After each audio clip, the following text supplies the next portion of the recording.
Ganito na lang ho para matapos na, para maganda rin po yung ano natin, usapan, ganito na lang. Lahat po ng mga services, lahat po ng mga pinagawa niyo dito, libre na lang ho. Yeah, ganun na lang po para tapos na. That's it? Hindi nyo ba nagtatanggalin itong manicurista ninyo pagkatapos ako saktan? Ganun na lang yon? Hindi nyo mabibigyan ng leksyon to sa harap ko? Oh my God! Anong klaseng management dito sa salon nyo, ha? Hindi na ako babalik dito sa Chip yung salon. Dahil sa sinabi nyo huwag na akong magbayad, magbabayad na rin ako. Because I'll be the bigger person here. Right? Oh! Ay, Change! teka lang naman.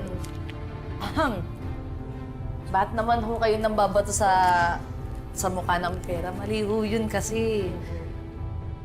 Para maalala ninyo na magkaiba tayo. Magkaiba ang mataas at mababa. Trabaho nyo maglinis ng kuko. At binabayaran ko kayo. Tapos ganito ang igaganti nyo sa akin? Tara na, anak! Umalis na tayo dito sa cheap na salon na to. Ha, ma'am, sandali lang ho. Sandali lang, ma'am. Wala naman ho kayong karapatan na alipustahin kami at maliitin. Ito na ho pera nyo. Hindi ho namin kailangan. At wag na ho sana kayo babalik dahil hindi na po kayo welcome dito. Bye. Oh my God!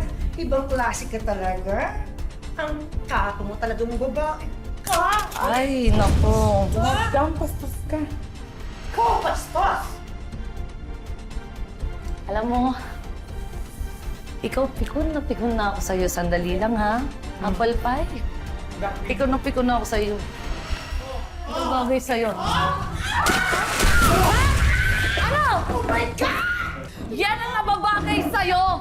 Yung pinagbabaran ng paa mo dahil kasi baho yan ang ugali mo!